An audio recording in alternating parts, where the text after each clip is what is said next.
یہ ہر حال میں آگے رہے گا۔ میرے والد محترم، میرے مربی، میرے محسن، میرے سب کچھ میرا وہ تھے۔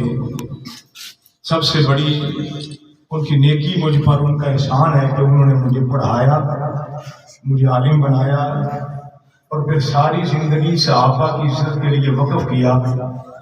مجھے طالب علمی دور سے میں جماعت کے ساتھ ہوں، ہم 7 بھائی ہیں، میں سب سے بڑا ہوں۔ والد صاحب نے ایک دن بھی ہمیں دین کے کام سے نہیں روکا، بلکہ ایسے مواقع بھی آئے کہ والد صاحب خود اور ہم 7 بھائی جماعت کے جلسوں میں چلے گئے، گھر میں کوئی نہیں ہوتا تھا، تو ان کی شفقت، ان کا سایہ، ان کی دعائیں جس کے ذریعے میں چلا کرتا تھا، تو آپ حضرات قائد محترم اپنی قیمتی مصروفیات سے وقت نکال کر حضرت عثمانی صاحب دامت برکاتہ العالیہ، پروفیسر اشرف صاحب، حافظ حسین احمد صاحب، حافظ افتخار فاروقی صاحب اٹک سے، مولانا اسلم طارق صاحب، جہاں جہاں سے دوست و احباب آج میرے غم میں شریک ہوئے، میں سب کا مشکور ہوں۔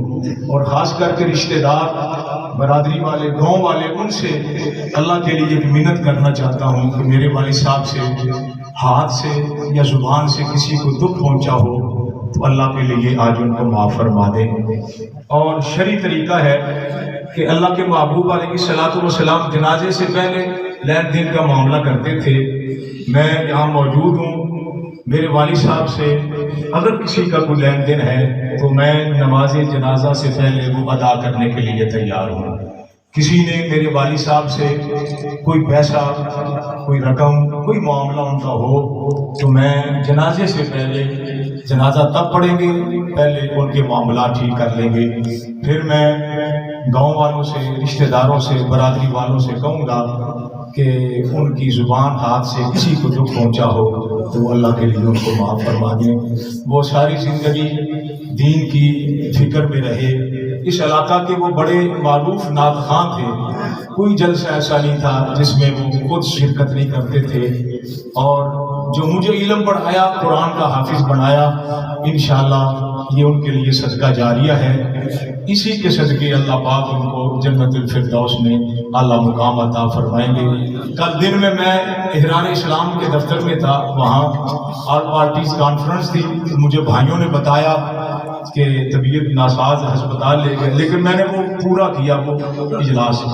رات میں ایک جگہ پہ جلسہ تھا، یہ ہمارے ساتھ ہی ہوتے ہیں، میں نے کہا یار میرے والد صاحب کی حالت سیریس ہے، وہ کہنے لگے بس آپ آ جائیں، 2 منٹ کے لیے آ جائیں۔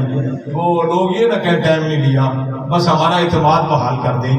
تو میں ان کو اسی حالت میں چھوڑ کر اس جلسے میں گیا، وہاں گیا تو جی 2 منٹ 4 منٹ کرتے ہوئے انشاءاللہ یہ ساری نیکیاں ان کے کھاتے میں جائیں گی۔ اللہ پاک ان کی چھوٹی بڑی لفظوں سے معاف فرما کے جنت میں اعلیٰ کا عطا فرمائے۔